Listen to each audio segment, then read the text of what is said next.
Hello. Today I thought I'd come to you from my comfy chair because I'm chilling. You can tell I like to have a mess around. Hope everyone's well. Welcome to Tip Off today. It's a snowy April. How about my worst drive of the year getting home? Always seem to be in April. How absolutely ridiculous is that? All right, I'm going to touch on a few things. We'll talk a little Masters, talk last night's dreadful performance by the Jazz, talk a little Derrick Favors. I'll probably have to get up and move for the Derrick Favors discussion. First one, I'm really curious to watch the Masters. I've decided I'm rooting for Y.E. Yang. Because if you go back, Y.E. Yang may have popped the Tiger bubble, and I'm a huge Tiger fan, but he might have popped the Tiger bubble even before all of the stuff with Ellen and all the stuff with all the women and all the other the drugs or whatever were going on with Tiger. Because if you go back to that, I think it was the PGA Championship, they go mano a mano. Yang stands up to Tiger, isn't fearful of him, gets it done, and beats him. And really, nobody had done that up to that point. And I thought it was one of the great performances of all time. And we were so obsessed with what took place with Tiger and Tiger this that I thought we missed on what Yang did. So to me, what would be really cool would be if suddenly Yang were to climb the ladder and become, one of the next guys, and then you can look back at that and say, okay, well, it wasn't only Tiger's bubble getting burst, but it was one of these young players. Because if you remember, what was so telling about that was the fact that Yang was not intimidated, taken aback, scared, bothered by Tiger in any way, shape, or form. And I think it would certainly be interesting to see whether or not possibly, this next group. I see that's the factor in this Masters that is so interesting. Tiger's a stroke at one over under, so he's in there. But I don't have a feeling that Yang or Rory McIlroy or any of these other guys, the guy's last name starts with S, I can't pronounce, who seems to be really hot. I don't think any of them are scared of a charging Tiger the way people were before. And I think Tiger doesn't know what to do if someone's not scared like that. Like, I remember Tiger just seeming flustered against Yang when Yang didn't seem wowed or awed or scared of Tiger. Frankly, the way that Phil or Ernie and other guys have so many times in their career. This younger generation, they built their game to get Tiger. He's now fallible, and they're here to get it. So I think that's going to be really interesting to watch in the Masters. Last night's Jazz game was, I thought it was very poor. There are, as much as we're excited about Gordon Hayward, and we're excited about Derrick Favors, and Gordon, I think, will alleviate some of these problems. But the one thing I think that's got to be a really large concern for the Jazz organization is the little things you have to do to win are sometimes disappearing right now. And the attention to detail, a little bit of a contentness that we're not very good, has seeped in at times. Tyrone talked about it after the game, that even if you can't score, you got to do the other things. And the other things are more than just putting up numbers.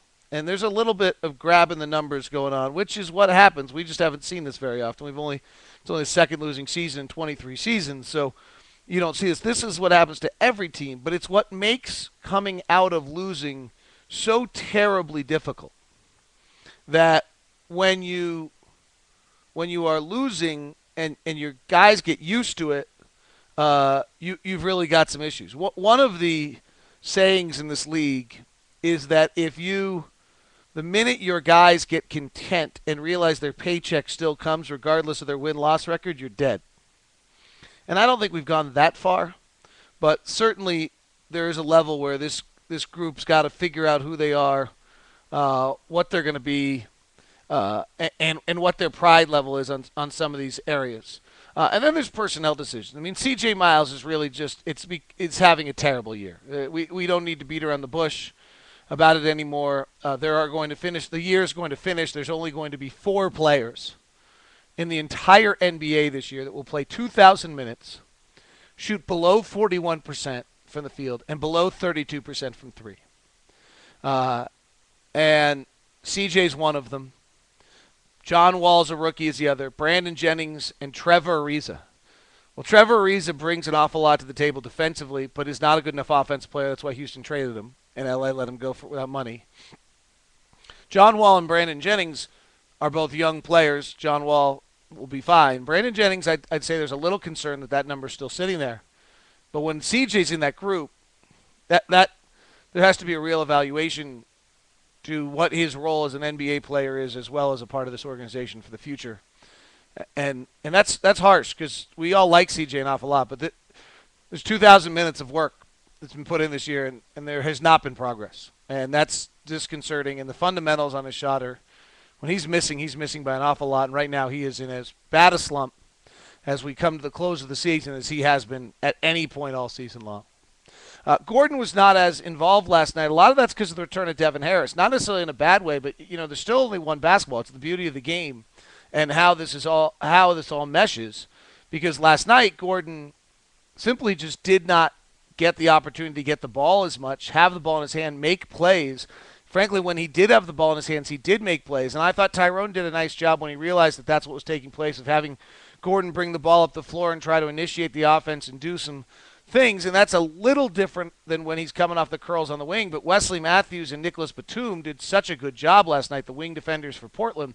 Switching on those picks, it was very hard for guys to get free. And those wing passes that were there against L.A. just weren't there.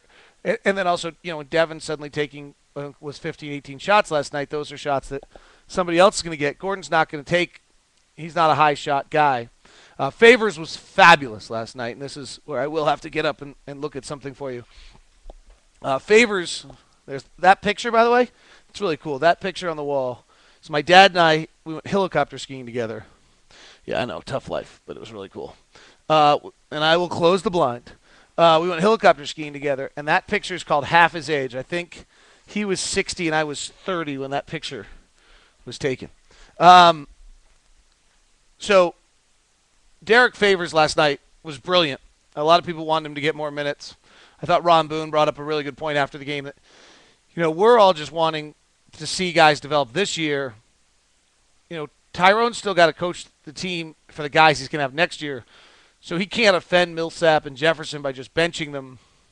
The Jazz have got to figure out what they're going to do with this. Derrick Favors needs to be the starting power forward on opening day next year. He's really that good. And let him get his time, let him develop, and let him go. And how does that work for Paul, and what does that mean? And I don't think you want to trade Paul because he does have the attitude and the approach that's so vital for this franchise. But on the other end, if Paul's not going to be comfortable coming off the bench, then maybe you do have to. And there's some things that are out there we can talk about as the year goes on. Favors, this is bad YouTube, bad radio. I will post this as well for you up at Locked On Jazz, so you can look at the documentation. There's a guy that was showing me how to do something. I wish I'd had him. I never got him to finish showing me how I literally at this point in a YouTube video could literally go to my computer screen and show you something. Oh, I could do it the old-fashioned way. Okay, this is crazy. I don't know if this is going to work. Oh, you're moving. Let's see if this is working. All right, there's my screen. We're YouTubing ourselves. I'm just playing today. Who knows if this stuff works? All right. Let's see if that's going to work. Well, it's very hard because the minute I go check to see if it's working, you can't see anymore. All right. So I'm going to hope you can see this.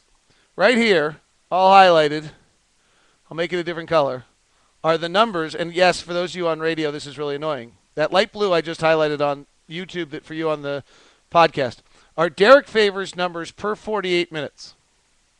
And if you look here at Favors numbers per 48 minutes, he's averaging 19 points, 13 rebounds, and 3 blocks. 19, 13, and 3 are the numbers you wanna remember here.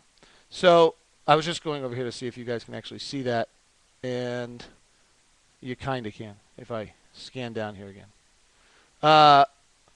There we go. Yeah, but you're not able to really read it. Now you can. Sorry for all the audio people. So 19, 3, and 3 are Favors numbers. If you look at the next, it's Stoudemire. He averaged, for per 48 minutes as a rookie, Stoudemire averaged 21 points, 13 and a half rebounds, and a block and a half. I mean, a little better scoring than Favors, and Favors' offenses certainly need some work to do. Karl Malone was 23 points per 48 minutes. Better, but the same amount of rebounds.